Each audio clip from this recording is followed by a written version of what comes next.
Hürmetli vatandaşım, makalemizlik siyemizden ikincisini başlayımız. Deyyotun Efendi makalesini mındak davamlaştırdı. Uzun yıllardan beri Şangang'da yüz bergen demokratik hareketle izcil, intayim mütedil taktiki işletti. Nispi radikal hareketler ve pırala karşı görüştüğü hareketleri bazılar şundak hareket usulunu kılalıgan bolsa mı? Lekin asası ekimga aylanalmadı. Lekin Beijing hükümetinin Şanganglıkni haqiqiy demokratiyaga eriştirdiğini samimiyeti izchil kam bo'lganlikdan 2017-yilga borganda Şangang ma'muriyat boshlig'ini umumiy saylam orqali saylash to'g'risidagi talash tortishlar tinch yo'l bilan Junxuanni egallash harakatida 10 minglagan odam Junxuanni egallash chaqiriq o'tirib qo'yilgandalar puhrala qarshilik ko'rsatish harakati ondan qarshilik ko'rsatishning asosiy eqimiga va taktikasiga aylandi. Tinch yo'ldan Junxuanni egallash namoyish harakati yomg'irliq, ya'ni kunlik harakatiga aylangandan keyin Şangang'da, Hong Kong'da xalq butun dunyoga zo'ravonlik ishlatmaydigan yuqori sifatlik fuqarolar qarshilik ko'rsatish harakatini namoyon qildi. Qarshilik ko'rsatish harakati nisbiy bir qadar radikallashgan bo'lsa-mu, lekin zo'ravonlik ishlatmay harakatning radikallik darajasi nisbatan cheklik bo'ldi. Şangang, Hong Kong namoyishchilar Junxuan 79 kun egallab yotgan bo'lsa-mu, Beijing hukumati yanada maydonini o'zgartmay turib olganda, nurg'un kishilar kunlik inqilobi davridan keyin texnik radikal nishon va taktika qo'llanishimiz kerak deb hisobladi. Yaqin kunlarda o'tirg'i chiqqan bir qancha qatimliq asli keltirish harakati Şangang demokratik harakatining texnik radikal bir yuzinishga qadam tashlaganligini aks ettirib berdi. Qarshilik ko'rsatish harakati radikallashgan, lekin texnik zo'ravonlik ishiltish darajasiga berib yetmaganda deb davomlashtirdi Deyyotun Efendi maqolesini. Bu hareket en ahırda icabi netice beremdi, körüp algılı bolmaydı. Fakat Beijing hükümetinin mütediller bile söhbet ötküzüp müresse kılışka mecburlaşı mümkün. Mahiyetlik emniyetken Şanganglık icabi neticeye erişten burun, selbi neticeyle Allah burun ottırığı çıkışı mümkün. Mundaq hükümge asaslanganda Beijing hükümeti belki Şangang demokratik hareketinin radikallaşıp ketişiga pisand qilmaslığı mümkün. Belki Beijing hükümeti Şangang demokratik hareketinin texnik radikallaşışını ümit qilishi mümkün.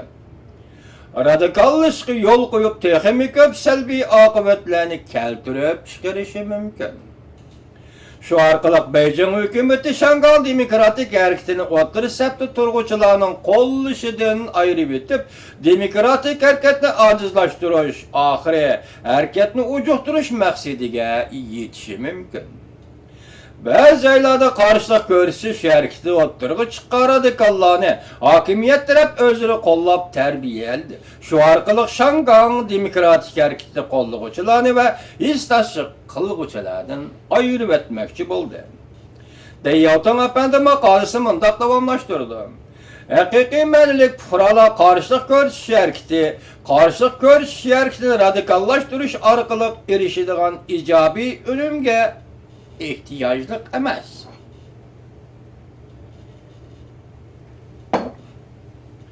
Fakat texnik kishilar qarshilik ko'rsatish harakatining adolat talablarini tan oladiganlar bo'lsa, hokimiyat taraf omon bir kuni suhbat orqali murassaga keladi.